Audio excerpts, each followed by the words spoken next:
Hey guys, how's it going? I wanted to do a continuation of the discussion that I had yesterday with my topic, which was the obsession of internet trolls gaming YouTubers. It was a pretty good little discussion. We had some great comments in the comment section. I liked everybody's feedback.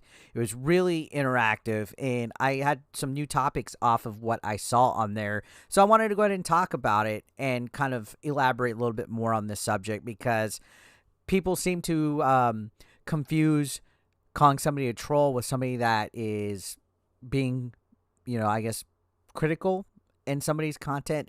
Constructive criticism is always welcomed as long as it's with a good attitude. It's not being a prick or too overbearing of an asshole.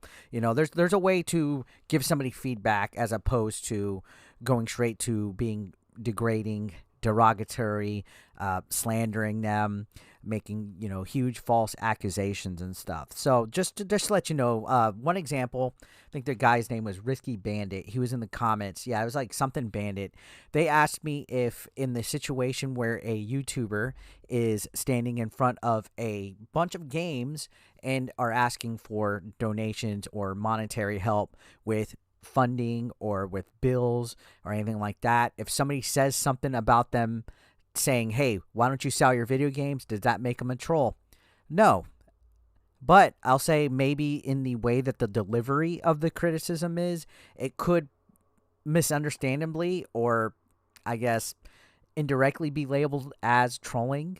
For example, if I see somebody saying, hey, I need help, blah, blah, blah, there's nothing wrong with saying, hey, I know you're asking for help, but you have a whole bunch of games behind you. Why don't you consider selling them off? In a tone. It's all in tone and delivery. Now, if somebody says, hey, you piece of worthless crap, you're entitled and you're this and that and you're a filthy fucking, it's all in the delivery, guys. That's why people get labeled as trolls and things like that. Now, I've never been in this situation to where I have to stand in front of camera and ask you guys for financial compensation for a medical emergency, God forbid, knock on wood, or some kind of house emergency. Everybody's situation's different, though. And it all around, it's all in the delivery of how somebody's tone, as far as giving criticism goes, to how somebody's going to react. You personally wouldn't like somebody to come at you for some situation with some kind of I guess, any kind of amount of derogatory or degrading type of attitude, right? Goes both ways. On one hand, you might see somebody that's in front of really rare and expensive games, and it might be off-putting to hear them ask for help or some kind of emergency situation. But when it comes to the way that you project your criticism to people, that's where people it's like a fine line, because there's constructive criticism and then there's being a complete asshole where you're slandering them, making up other stuff. You're going beyond the topic of criticism, right? It's one thing to tell somebody, hey, you should sell off your shit instead of asking people for money, and then leave it there. Don't continue on to all this other fan fiction that you're going to make about people, where these people are terrible parents and they probably do this, or this guy's a pedophile, or this guy does this and lives at mommy's home, or whatever the fuck you're going to say. The fine line is criticize whatever you're looking at, leave it there. But when you start to project into the other zone, when you get into that unhealthy zone, that's where it starts to get into the area that's labeled trolling. Okay, it's like a gray area in the middle where maybe stuff might come and go, but ultimately it's in the way that both sides communicate. It's in how the creator takes it, and it's in how the commentator takes it. And it's important to try to keep a balance between that, but you are going to still face people that are going to have some kind of weird fixation on you, was my point. It's important to understand that trolls that are often fixated on a particular person or a topic, whether it's a gaming console, whether it's a video game, whether it's a group of people eventually reach a point where it's no longer critiquing, you know what I mean? Where it's no longer about what you're disagreeing on. It becomes an obsession where it could even get really erratic, even dangerous at points when they cross this line. When they start to believe whatever delusions they have against what they're disagreeing with. You know what I mean? If you cross that line again, let's say somebody makes a video saying that Legend of Zelda Tears of the Kingdom is going to be complete crap and that Nintendo is unoriginal and blah, blah, blah.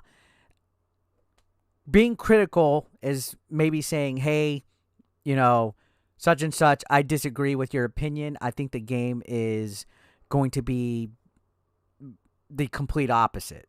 And you can disagree. You can agree to disagree. You can have a different opinion and leave it that. Maybe say, hey, I didn't like your video. Your talking points were weak, blah, blah, blah. And then that's it.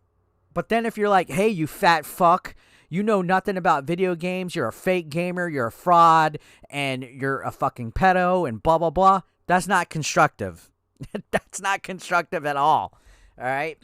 And then, then it goes a step further. Let's say that person makes videos about your one video about Zelda and your opinion, and then they get a community of people that start to get, like, I guess, a whole bunch of, like, fan-fictional delusions and behavior that eventually it starts to cross a line where they justify their hatred for your opinion to other avenues of your life, who you are as a person, your family, other opinions, where you work and stuff like that. And they justify it as being virtuous, like a saint or doing something good to help humanity all over a fucking YouTube video. They start to believe that they're in some kind of strange internet beef with a person over an opinion or a game or something. And even if there's no evidence to support any claims that they may say about that person, like let's say that they say that this person is some kind of weird pedo or whatever, and that this person is this, or they do this, or they engage in that, the whole community over there starts to just immediately just get sucked into this tunnel vision where they just automatically use anything to justify their behavior. In fact, it could be something as simple as blocking one of these guys in your comment section, which in my case, that's happened in the past. Blocking somebody might cause them to become delusional and unhinged enough to where they engage in behavior such as stalking, harassment, even threats, all in the name of some weird fantasy war that they believe themselves to be in, even if they're not acknowledged at all by that YouTube content creator. They'll just fucking endlessly and relentlessly do that. And again, with my last video, what I meant with that is that's where the projection comes. That's where the insecurities come. That's where these people have to have some kind of thing. And this is how cancel culture, not just internet trolls, but cancel culture as a whole, that's how it works. Because those people have to feel like they're a part of something, that they have something substantial in their life to give them something to live for, to validate them. That's why internet trolls that are fucking obsessed or cancel culture, that's why it exists, because those people need something. They need something to identify as. It's just simple psychology. Now, in my case, as far as dealing with trolls, don't feed the trolls, aka ignoring them, is often the best approach. Responding to a troll can often make the situation worse. Trust me on this. It gives them attention. It gives them validation that they're seeking. And honestly, instead, it's best to block or mute them and move on. But sometimes that just doesn't work. Sometimes people just continue anyway. But it's also to remember, in the long run, there's no one out there that can truly cancel you or judge you except yourself, right? So again, like I said in the past, somebody's comments about you, whether they're real or wrong or made up or unwarranted, never really reflect who you are as a person. At the end of the day, it's just their opinion, and it really doesn't matter. It doesn't reflect who you are, and you shouldn't take it to heart. If you're a content creator and you're just dipping your toes in this, and all of this kind of like feedback, whether it's constructive or whether it's trolling, is too much for you, just remember at the end of the day, nobody can really reflect who you are except yourself. Nobody can cancel you except yourself. And just ignore it. You're in control of your own thoughts, your own actions, your own opinions, and ultimately, you're the one who knows truly who you are. Okay, so again, being in control of your own thoughts and actions, that's something that often at times is hard to learn, because we're all human. We're not perfect. It's important to realize that we all make mistakes.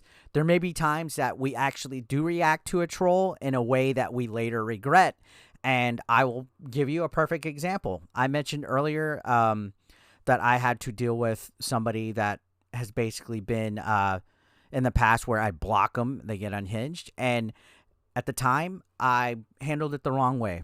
I tried to troll back, which is mistake number one, guys. Don't try to troll trolls back. I created a fake profile, and while I regret my actions, I know it definitely was not the right approach. I also recognize that it was a result of the level of harassment that I was dealing with. Being told to kill yourself on Twitter every day for weeks took its toll. You know what I mean? I'm only human, just like I said, and it can be difficult to maintain a level head in the face of such vitriol. You know, if somebody's coming at you with a lot of venom and they get to you, it starts to get to your head, even though it really shouldn't. At the end of the day, you know, I wasn't prepared for it. Now I am. Now I could care less. You know what I mean? So we should all be, you know, wanting to strive for understanding and understanding why people might be the way they are, and just let it roll, because they're the ones who are unhappy if they're coming at you that terribly to where they're making a situation worse over content. Again, just to reiterate, if they're being critical of your content, they don't have the tone, they don't have the malicious intent, it's criticism, and we're all going to get that. Nobody is immune to criticism. If somebody wants to tell me they don't like my content, if they wish that I would make something else, if they're tired of some kind of topic, that's all fair. I'm going to respond with, thank you for the feedback. I'll make the content that I want because it's my channel. And at the end of the day, we could part off. But let's say somebody comes at me with some kind of BS. That's where you can, you know what I mean? Like what I'm saying. So, again, being targeted by trolls, it's nothing new to the internet. It comes with the territory. The best thing to do is just be true to yourself. Be true to who you are. Don't stoop down to anybody else's level, because there always will be people who don't like you, no matter what. And it's okay. It is fucking fine for somebody not to like you. It's impossible to please everyone, and you shouldn't try to anyway. You will go nuts trying to wrap your head around that. You should just focus on being the best version of yourself that you could be. And I know that sounds cheesy and cliche, but just don't worry about what others think or say about you. Because again, nobody can judge you except yourself. Nobody could do anything to you unless you allow it. So remember, at the end of the day, we're all worthy of love and respect. Even the naysayers, even the people that you don't care about, no matter what anyone else thinks or says, you know, just let it roll. So yeah, these were just some thoughts that I wanted to talk about to continue the topic. I feel that I'm in a good place. I'm liking the channel where it's at. I like the comments. I like the feedback I've been getting and all the support from you guys. So yeah, we're going to keep on keeping on. I know some people are like, dude, you shouldn't give. I personally don't feel like I'm being attacked at all. And I don't have anything that is bothering me. You know what I mean? So I've learned how to deal with it. And if you're a new creator and you're getting any kind of, I guess, negative feedback and stuff, just let it roll. I know some of the YouTubers I used in my thumbnail that you watched, they've been subject to some big criticism from people in recent years for various reasons, whether they're true or not, whether they're made up or not, whether it's anything that they might have did or anything that anybody's come up with or speculated on. Just know that if you're new to this, there's been plenty of people that have been making videos for years that have been dragged through the mud, whether it's warranted or not. And it honestly doesn't matter. You know what I mean? All that really matters is how you react to it. And don't stoop to the level, like the mistake that I mentioned with trying to troll back with a fake profile. Don't do it, because honestly, it's best to just be who you are. So move forward. Continue to make the content that you want and just enjoy it. And I'll see you guys on the next one. Thank you for watching.